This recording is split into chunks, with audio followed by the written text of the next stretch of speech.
Bonjour à toutes et à tous.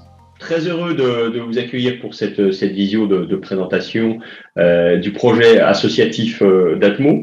C'était pour l'ensemble de l'équipe que je tiens vraiment à remercier pour l'organisation de cette matinée, un moment important dans la réflexion et pour l'avenir de notre association pour les prochaines années.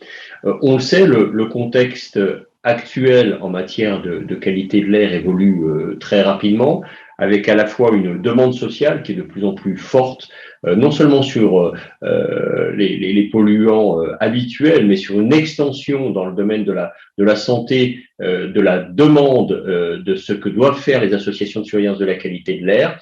On a également à considérer évidemment la situation climatique globale et les déclarations du GIEC récentes, les nouvelles préconisations également de l'OMS et ces nouveaux seuils qui sont très bas et qui doivent nous conduire à agir encore plus fort. Et puis, tous les territoires de notre région, je pense, maintenant sont en sollicitation pour avoir des indicateurs complémentaires.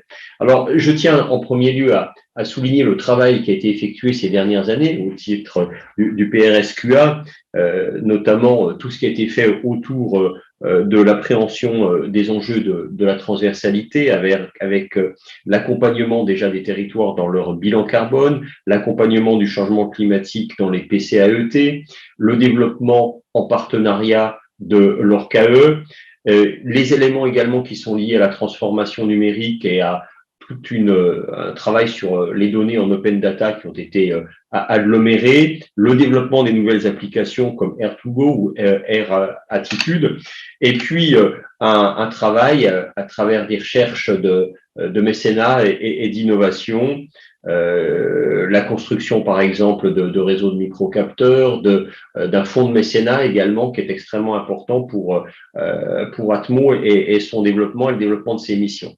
Alors, la proposition, évidemment, qu'on va travailler, on va écouter les interventions sur ces sujets ce matin, c'est de regarder comment est-ce qu'on peut à la fois encore mieux stabiliser le rôle d'Atmo dans son rôle de référent qualité de l'air pour l'ensemble du partenariat et de l'écosystème qui nous environne, et puis pour développer de nouvelles formes de collaboration en direction, évidemment, des thématiques climat, énergie, santé, biodiversité, pour l'ensemble également des territoires, et puis pour essayer de faire en sorte que nous puissions, dans les contenus, dans l'ensemble, pour l'ensemble des territoires concernés, être le plus au service de tous les Rhône-Alpins, tous les Auvergnats, pour la qualité de l'air. Alors, il y a un travail important, il y a également la nécessité d'assurer mieux